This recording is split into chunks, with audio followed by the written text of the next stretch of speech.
Hi, welcome to That's My First Pod, the podcast all about King of the Hill. I'm Jason. And I'm Jimmy. Well, we had a 3-4 day weekend, depending on where you worked. How was your past week and your weekend? Man, what did I do this past week? I did have a long weekend, but now I'm like, what did I do this weekend? I made some cocktails. Made a lot of different cocktails, Nice. so that's always fun. What kind of cocktails? Um, Gosh, what kind of This is a good. I've been playing a lot with. Have you ever heard of butterfly PT? I cannot say that I've ever heard of that. So it's these tea leaves, and they turn the whatever liquid you want. If it's a clear liquid, it'll turn it kind of a purplish color. But if you introduce any acid to it, so like any Mm-hmm. citrus, it turns into a light pink Interesting. color. Yeah, So yeah, I've yeah, never heard of that. It's interesting. Does it like have a? Is it just like a effect? Like it makes it look things look different, or does it have like an actual flavor or an enhancing effect of a flavor? I don't taste the flavor, but I wonder if there is if you like steep it in water. If you like drink it like actual Mm-hmm. tea. I mean, there should be some kind of floral flavor, but um, yeah, I was mixing around with some of my leftover gin. So I don't have a lot of gin left. So I kind of just dyed it all blue so I can have some in the little cabinet Okay. ready for that. I also made jello shots. Uh I've actually never made them before. If any of our listeners are old enough to drink, I don't know why people love jello shots. They are not delicious. They don't taste like jello at all. No, it's just like kind of slightly fruity alcohol, depending on what alcohol you use. But yeah, I'm on the I'm right there with you. I think it was fun when you were in college. Like I remember enjoying it when I was in college, but as an adult, it's like whatever. Yeah, I do remember. I don't think I've ever loved jello shots. I thought they were just like okay. They never are very easy to get out of the container. I don't know if in college were they in like the little like plastic cup containers when you If would I have remember them, correctly, yes. and like they don't just pop out easily. You gotta like scoop them out, or you're sucking on them. It's just like it's too much work for a shot, in my opinion. Yeah, I don't know. I think there's just something appealing to it. I don't remember. Like I'm pretty far removed from my college days, so I honestly don't remember what the appeal was. Maybe because it just sounded cool. Like, hey, you know that stuff you used to eat as a child when you were, in school or whatnot. Well, we've made it alcoholic. Yay, yay! Like I don't know. That is, man. I guess that is the thing. But oh, I don't know. Have you ever? Okay, this is another thing, I guess. But have you ever had vodka watermelon? A long time ago, so I'm guessing it's the thing where you take the bottle of vodka and like you kind of pour it into a watermelon or whatnot and just kind of let it soak over I forget how much time, and then after a Yeah, while. yeah. The watermelon becomes alcoholic. Mm-hmm. Yeah, I was thinking about that. Man, back I guess again in the college days, that was the thing we would always do. You know, it's like someone has to soak a watermelon.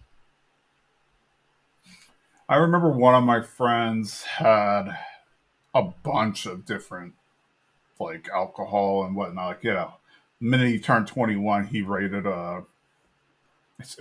it's fun saying rated. It makes sounds like he stole. No, he legally acquired a bunch of alcohol and made his own like liquor cabinet and whatnot. So he had pretty much everything.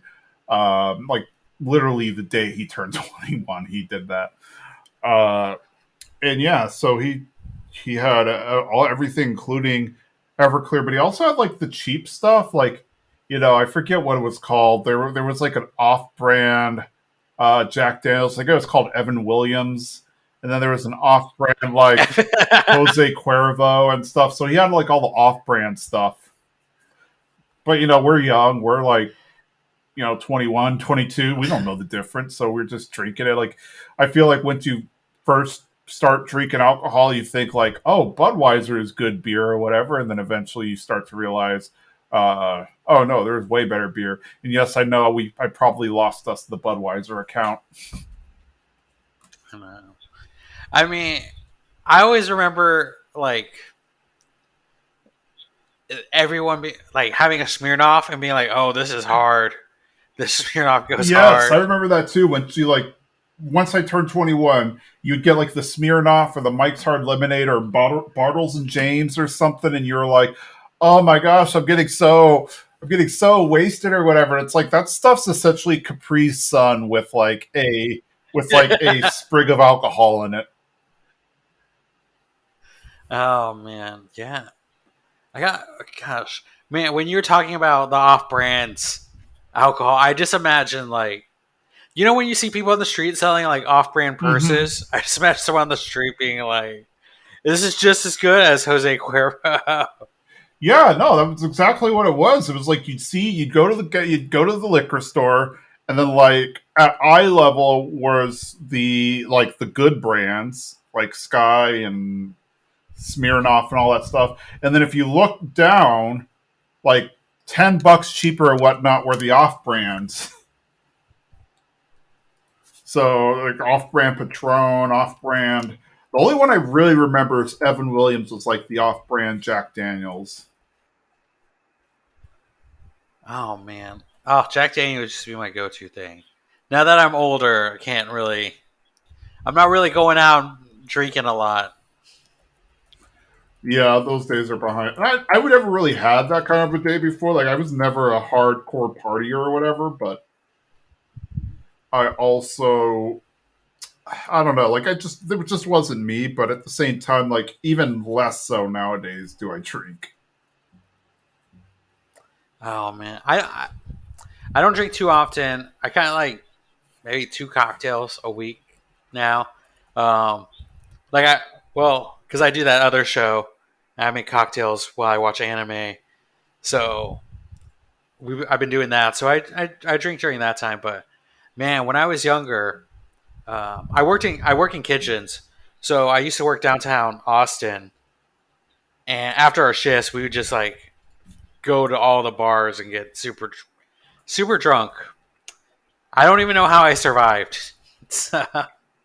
I think it's just something you like doing when you're younger, and maybe that's just part of being young is enjoying, alcohol and all that stuff. I was just an old fogey, even when I was young. Even when I was 17, I was an old man. So what can I say? Mm. Well, I do wish I had like I don't know. Sometimes when you watch King of the Hill and it's like they're drinking beers at the fence. I'm like, oh, that's pretty cool Hmm. though. Just chilling, drinking some beers. Yeah, But how was your? Oh, sorry. yeah. But I look at that and I wonder, is like, are they guys like just low key alcoholics, like going out and drinking in the evening every night with each other? Like, I don't know. I'm not an expert or a psychologist or whatever, but I'm like, isn't that just like low level alcoholism at some point? They go through cases like I don't know. They go through multiple 6 packs, I believe, at times. But I mean, well, it's 4 of them. I don't know. Maybe 2 beers a person. That's not that. But then they start drinking super early because what was it that the Rocky Horror Peggy show? It's like not even in the Mm-hmm. afternoon yet, and they're already out there having beers. Well, even in this episode, which we'll start here in a few minutes, they show the Bill drinking at like what 6 or 7 in the morning. So, yeah, I think Well, there's that's a little bit of Bill. problem going there. I feel like that's Bill though. Yeah. Um, but yeah, as far But as my weekend goes, I'm all right. I think my weekend was fine for what's it called? So it was 4th of July weekend. Yesterday was pretty crappy in the sense that my dog was terrified the whole night of all the fireworks. I didn't realize we were in a fireworks neighborhood. Actually, I should have realized it because we were living here last year, but I didn't. It was really bad last night. So she was hiding under the bed. Other than that, I kind of wandered the city a bit, which was kind of fun. Went hiking with a friend on Sunday. Got some brunch. Been playing some video games. I want to rent Mobius, or I'm sorry, not Mobius, Morbius. I want to rent Morbius, but at the same time, I don't want to give the studio money because I don't want to give them the wrong idea that people actually want to watch Morbius. When you put the DVD or however you're gonna digital download or however you're gonna rent it, before you push play, are you gonna say like it's Morbin time? I should. That would be funny. Just say it's Morbin time when I put it in or whatever. What I might really do is like before I send it, I'll write an email to Sony Pictures or whatever saying I'm watching the film, but don't count this as a like. I do imagine somewhere off in the. It's gonna be like you push play, and then it's gonna cut away to some guy in like a room with a computer, and he's like, "One more play," and he pushes a button like greenlets the sequel. See, that's what I'm afraid of, that they're going to get the wrong message out of it. But maybe, maybe that's just a risk that I need to take. I mean, Sony only has so many properties. You know, I feel like at the end of this decade, we're gonna have every Spider-Man villain's gonna have their own bad movie. Yeah, well, we'll see what happens. I'm not a big fan. I've never heard anything positive about the film. I think it has less than 10% on Rotten Tomatoes, but at the same time, I just have this almost punny, just this morbid curiosity to watch it. Man, I do. I like Matt Smith, so that's like a selling point for me. But then I have to watch the movie, which is it's at 16%, Oh, okay, well, that's better than I thought it was. but a 71% audience score. Okay, well, maybe I don't know. Maybe I need to give it a fair chance. I'm still like very not sure about renting it because I don't want to give the studio the right idea. What happens if I watch it and I actually like it? That would be weird. And then you're genuinely going around being like, "It's Morbin time, guys." Yeah. Like, what if that is just a like an unexpected result? Is that I watch it and I wind up enjoying it? Oh, that's interesting. My brain doesn't know how to process this thought that you're saying out loud. I don't know. It's interesting.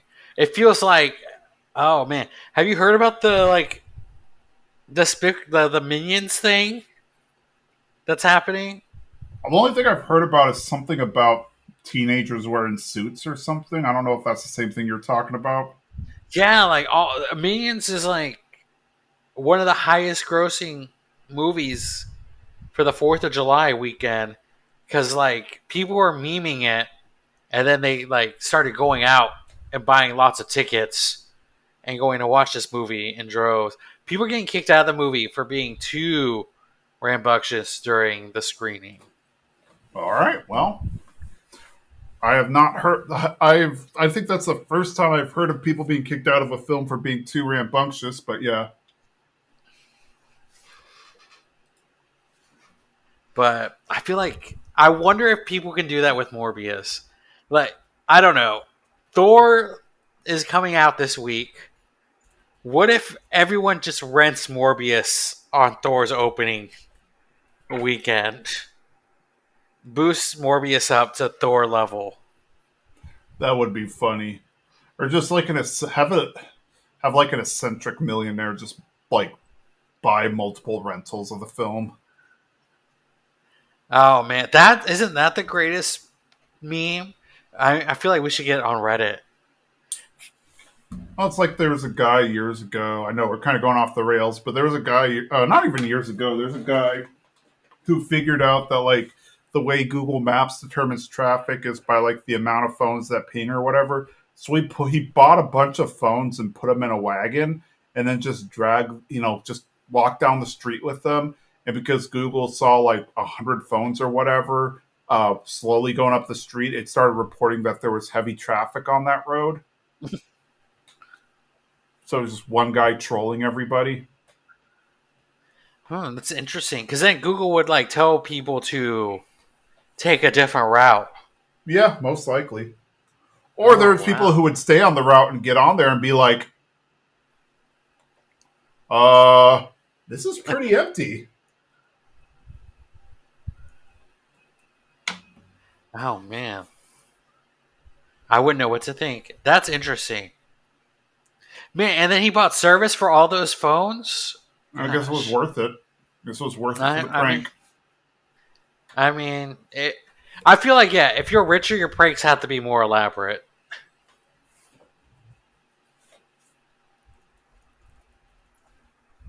Yeah. Well, you know who probably would not appreciate these pranks are Hank Hill, or what we'll find is probably in this episode anyway, Boomhauer, because I wouldn't say he gets pranked, but it's in that like same vein of being pranked in this episode. Um, I guess getting hurt from a result. But yeah, this episode is Dang All Love. This is episode 20 of season 6. And this is a Boomhauer heavy episode. And quite frankly, I think this is probably one of the few Boomhauer heavy episodes that we get like in the entirety of the show. Um, I know there's probably a few that like center more around Boomhauer than others, but I think this might be the only one where he's like the main character, if you will.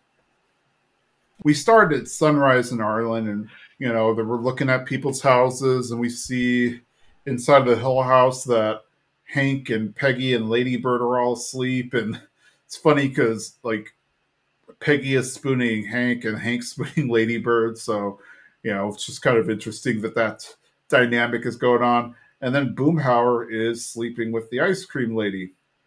Bill is drinking, and I believe it's like 6 a.m. in the alley, and he's just kind of hanging out, waiting for his friends to get ready for stuff. And then this kid who's riding a bike, who is doing the paperboy thing, is riding, and Bill's like, "Hey, do you want to hang out while I wait for my friends to come out?" And he's like, "Yeah, I'm sorry, I'm working." All of a sudden, Bill sees a very attractive jogger run by, and she kind of looks at him. She's in a friendly way, not like "ew, gross, get away from me," but she wasn't looking at like a "hey there, handsome" kind of way. Uh, but Bill just immediately falls in love with her and start knocking on everybody's door, telling them that he's met a woman and he's happy and everything. And Boomhauer wakes up through all the racket and sees that the woman he was sleeping with is still there. He expected that, oh, she would have bounced by now. And, um, he's upset. He gets her a cab, gets her to leave in the cab, all that stuff. Actually, she doesn't have to leave in a cab because her ice cream truck's right there. Bobby actually sees the ice cream truck while he's getting his coffee and rushes into the Hill room, and he's like, "Oh, the ice cream lady's here. I'm gonna go grab some money." She still grabs like quarters out of Hank's pockets or whatever, and Hank looks out the window and kind of puts two and two together. He's like, "Oh, I don't think she's on duty. She's dating Mr. Boomhauer," and Bobby thinks that's even greater. It's like, "Oh, she'll be over here all the time now." And then he runs out, and Peggy's like, "Why doesn't Boomhauer date anybody smart like a congresswoman so I can get my bill passed?" It is beer time, and Bill just keeps going on and on and on about this jogger, and nobody believes Bill. And Hank even brings up Larry and Wayne, who are these like two friends that Bill made up that never really existed. And Bill's getting mad, and then Dale makes a comment about how Larry and Wayne always talked bad about him behind his back, which is funny because Larry and Wayne don't exist. So it's just funny where Dale's going with that.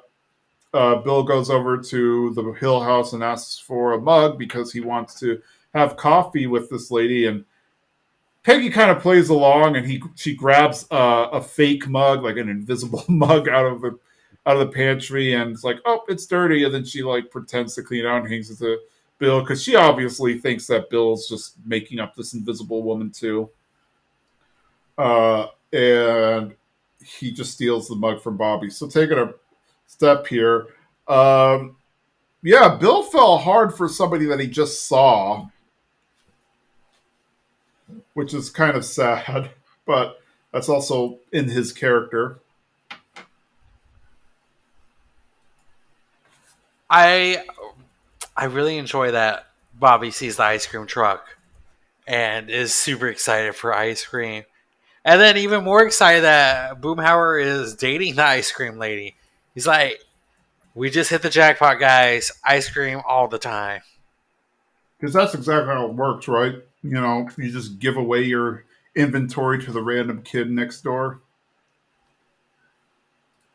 True. I mean, what do you think Bobby's go to ice cream is? Uh, Something chocolate, I guess. I feel like there's probably an answer to this if you dig into the lore, but I honestly do not know what he mentions as his favorite ice cream. Hmm. I'm hoping he's like me, and I always get the character ice creams. You know, with the eyeballs that are gumballs? Yes, I remember those when I was a kid. Yeah. I wonder why they don't sell them in the grocery store. I feel like I would buy a pack every now and then out of nostalgic reasons. Yeah, I. That's a good. Sometimes they sell them in gas stations. I remember back in the day, maybe not so much nowadays, but back in the day, they used to sell them in the gas stations. Um, I don't know what they do these days anymore, but yeah, I think it'd be pretty fun to just be able to go to a store and buy groceries, or not groceries. I'm sorry. Uh, be able to just buy like the Tweety Bird ice cream or whatever. Yeah. Oh man, now I want one. Hmm. I guess I'll have to go find one. Um, but I also like that everyone is just like, Bill, is this person even real?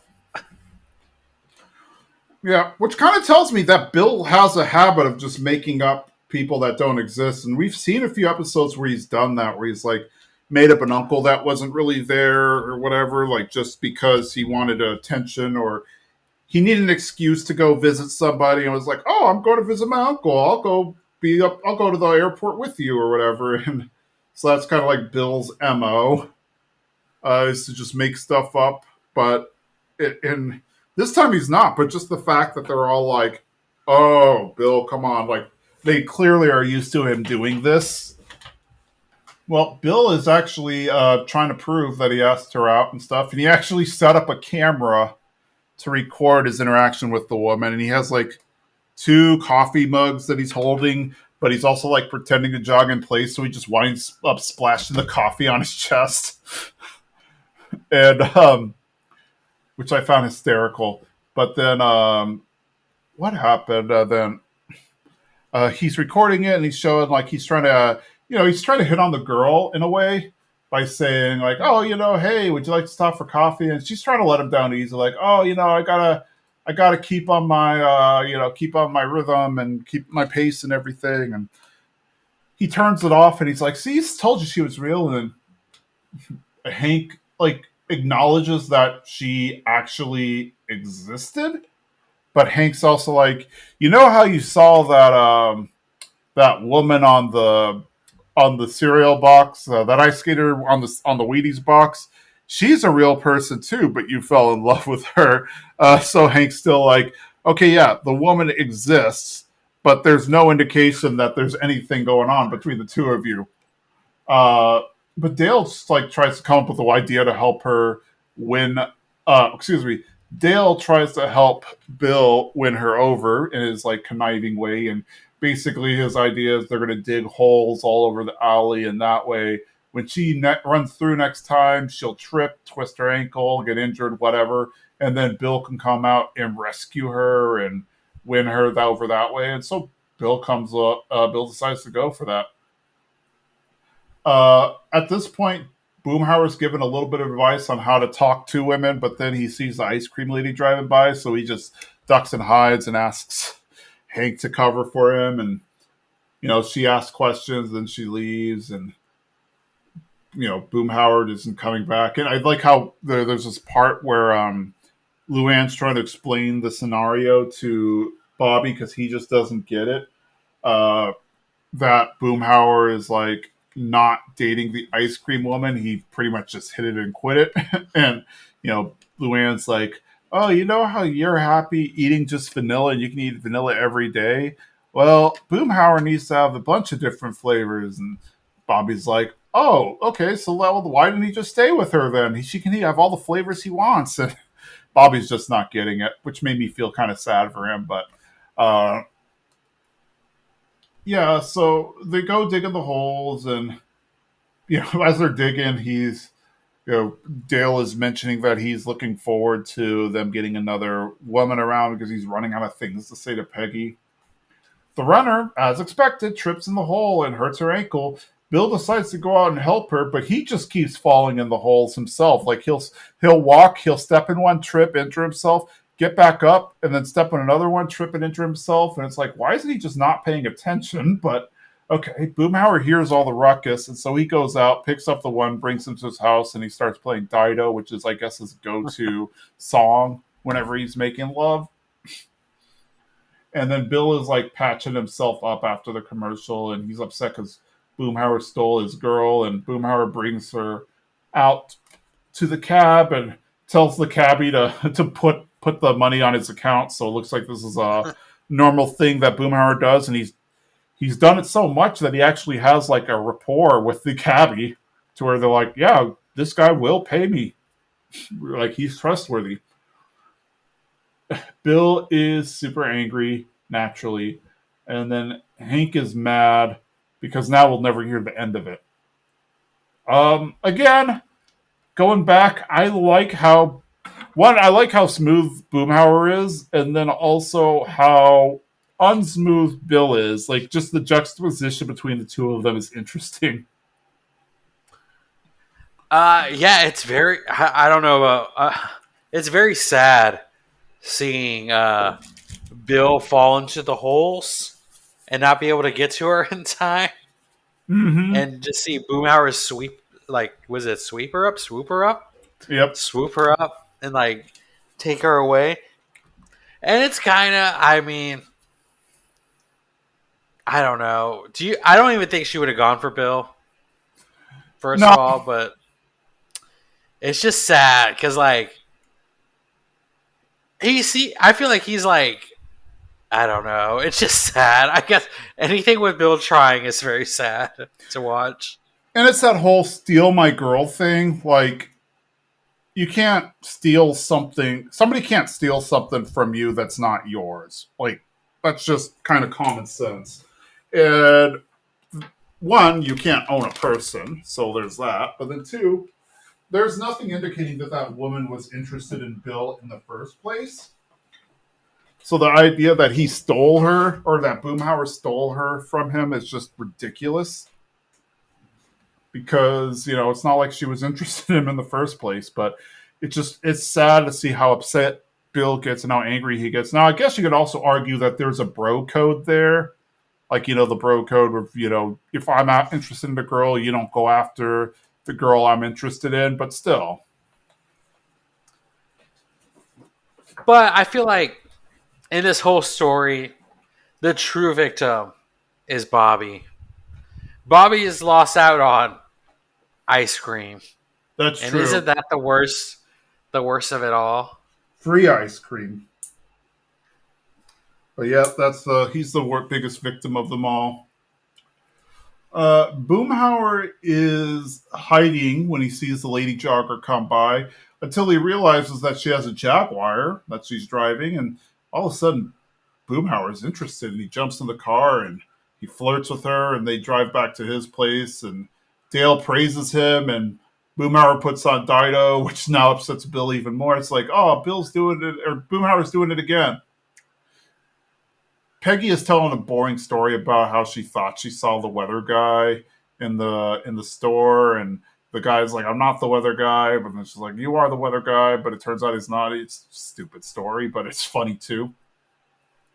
Uh, Bobby hates the story, runs off, and he's like, "Oh, I guess I'm gonna have to go 8 blocks or 8 miles." I forget what he said. He has to go a while before um he's got to go a while to get his stuff, and then Hank makes a joke about, boy, I bet he wished that Boomhauer broke up with the asparagus lady, and then Peggy's not amused by this joke at all because she's like, "Oh, Boomhauer's a womanizer. How are you accomplishing, or how are you, Boomhauer's a womanizer. How are you like praising this and stuff?" And Hank's like a little taken aback by it because I guess in his mind he was just making a joke, but Peggy thought he was like praising him for being the dude or whatever.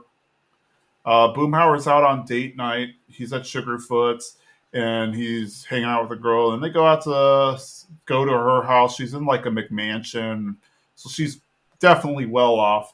And he sleeps over at her house. And then she leaves her work and she tells Boomhauer, "Yeah, there's drinks downstairs, and please be sure to lock up before you leave and stuff." Boomhauer decides to invite all the guys over because he's like, "Oh, this looks like a really awesome place and stuff." And so they all come out, and Bill's obviously angry, and he steals her underwear and stuff. Hank is thrilled because there's a grill that he's able to turn on from the pool using remote control. Um, yeah, the lady comes back. I believe her name's Marlene. So she comes back and she doesn't understand why everybody's here. And Boomhauer's like, "Oh, I'm sorry, I didn't realize that.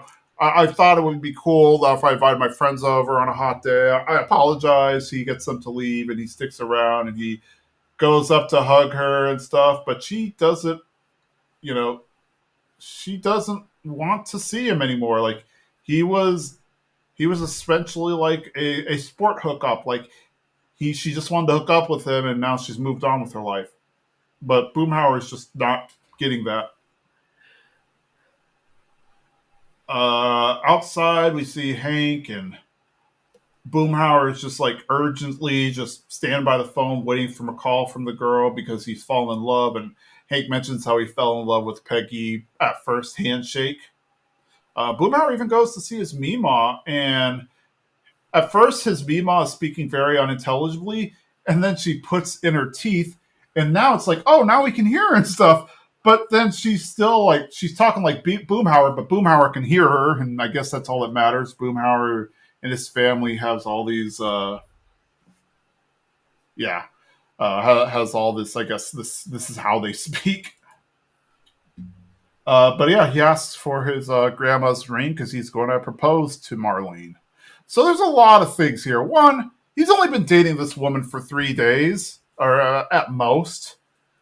And it's funny to see that, he's already, quote unquote, in love and wants to marry her. I don't know what that says about Boomhauer.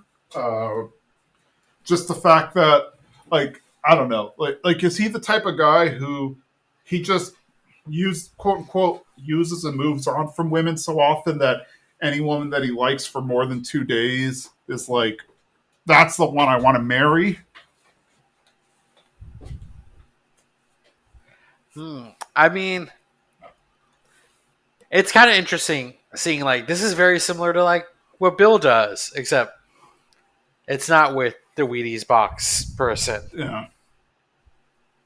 Well, I think Boomhauer, as somebody who has done that to a lot of women, like hook up with them and then move on, I guess he's just never thought that somebody would do that to him. And so he thinks that because the fact that they hooked up again and she invited him to her house makes him think that there's actual love there, but there isn't. So And it's Boomhauer, interesting that he invited everyone else to the house. yeah, it's almost as if he wanted to show off or something. I mean, I think that's probably what it was because I don't know. Now I'm starting to think about it. I don't know that Boomhauer is all that good at dating. I'm sure he's good at hooking up, but it's starting to look like he's not good at like maintaining a relationship. Oh well, I don't think we're going to talk about that episode, but we're the episode where we find out how Boomhauer really meets all the women. I think we do cover that episode, but yes, we do find that one. Okay, then I will refrain. But stay tuned, listeners, because it's really interesting. His methodology is very interesting. So yeah, we see Boomhauer head back to Marlene's house, and he knocks on the door, and Marlene comes up, and she's waiting for pizza, so she assumes that Bill's the not Bill.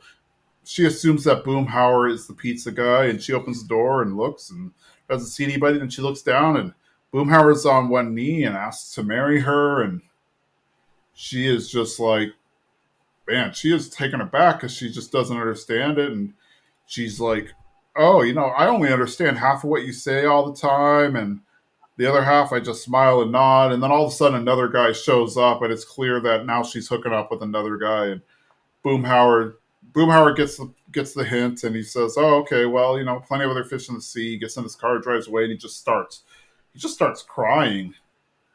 And now we go back to the fence where everybody's drinking beer, and he's just calling Marlene and stuff, and then you can hear like laughter coming on, and Bill's like, "Oh, I know that sound. They're laughing at you on the office speakerphone." Boomhauer's a wreck. Boomhauer is a wreck, and he is wanting, everybody's trying to help him feel better. And Hank's like, hey, why don't you tell us a story about the Radio Shack girl or whatever? And Bill's enjoying it because I guess now the tables have turned, kind of thing. Hank is talking to Peggy and Dale, and they're deciding, we need to get Boomhauer back to his old ways. Let's go, let's go tomcatting with him or whatever. And at first, Peggy's against it, like I'm not going to let my husband go around and pick up women and stuff. But then Hank is like, hey, you don't want another Bill, right? And Peggy's like, all right, take my keys. It's a chick magnet. Yeah, I like that kind of interaction because she's like, yeah, I don't want two Bills in the neighborhood. I also like in that conversation, Dale makes a comment about how the balance is off because it used to be one cool single guy, Boomhauer, one cool married guy, himself, uh, one sad single guy, Bill, and one sad married guy, Hank. And I like how Hank doesn't even really respond. He's just like, okay.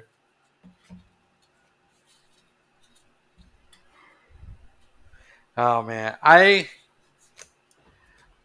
don't know. I feel like I can relate to Bill slightly.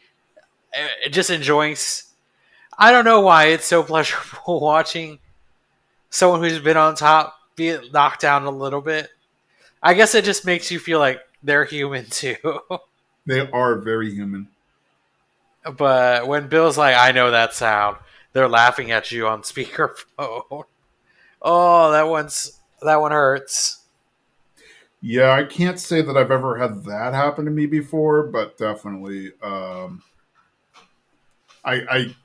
feel I kind of feel for Bill because that means like his response definitely means that he's gone through that at least once in his life, but it sounds like he's had it happen many times.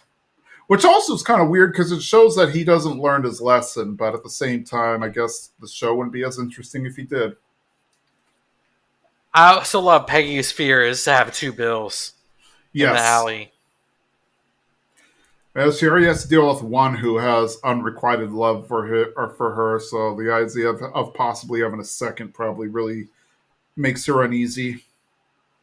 So now they're taking him tomcatting, which I don't. I'm guessing that must be an older term or something because I've never really heard it referred to that before. But whatever. I guess maybe that's just like their generation. I don't know. Um, Obviously, Bill doesn't want to go. He's just broken. He's not interested. They see a really attractive crossing guard, and so they're like, hey, Boomhauer, go and work your magic with her." And they force him out, and he talks to her, and she comes back with him, and guys are like, "Oh, he did it! They're gonna make out. Come on, pretend you're asleep." And so Dale and Hank pretend they're passed out in the car, and she comes up and she's like, "Here you go," and puts him back in the car and says, "You should take care of your friend. He's really hurt over what that mean woman did." So obviously, Boomhauer went over and just talked about his relationship pain to this random woman. Yeah, so they're just kind of they're just at a loss of what to do. They bring Boomhauer back to his house and they're trying to talk him up and whatnot. And then all of a sudden, Bill rushes in and he's like, "Amateurs!" And he grabs Boomhauer and runs out. He takes Boomhauer up to like, I don't know. It seems like one of like those makeout points or whatever, an area that's overlooking the city. Let's say that.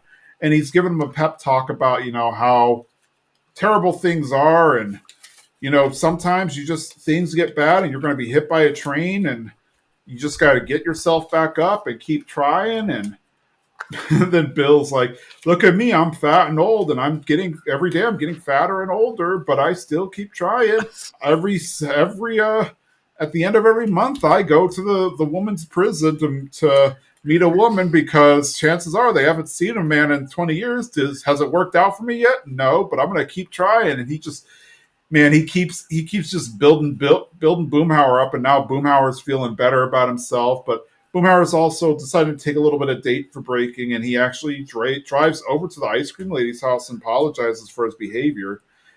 We close the episode with seeing Bill. Sure enough, at the Bill is at the prison, and he's talking to a woman who's coming out, and he's like, "Can I give you a ride home?" And she's like, "I'm driving." And then he's like, "Oh, so what were you in for?" And she's like, I killed my boyfriend." And Bill's like, "Oh, so that means you're single now?" So you gotta love the optimism on Bill on this one. Oh yeah, I mean, I feel like Bill is the true hero. He never gives up, and he's like, I will find a way to find a woman eventually. Yeah, I mean, you gotta appreciate that about him, that he's actually not giving up. Granted, I wish he would like value himself more, because obviously like the way he's going about it isn't right. Um, I think Bill definitely deserves more than a woman who just got out of prison, but at the same time, you got to appreciate his tenacity. Yeah, I mean, we've seen Bill meet women though in the series, so he's not hopeless. He just needs more self confidence. He does. He'll be fine. He does meet women many times in the show, which is kind of interesting when you think about it.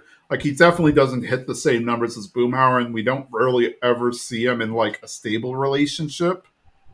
Like he might date. I guess it's because it's his character. He might be in a relationship for like an episode, then by the time the episode ends, the relationship ends. But yeah, Bill's a nicer person. I do like kind of the pep talk. I do and don't like the pep talk he gave Boomhauer, because it was just his pep talk is, yeah, you're feeling bad, but you'll feel better and stuff. But then like the resolution was, now get out there and be the same guy you were before and hit on women and pick them up and forget about them and stuff. I do like that he did become a little retrospective and think like or introspective.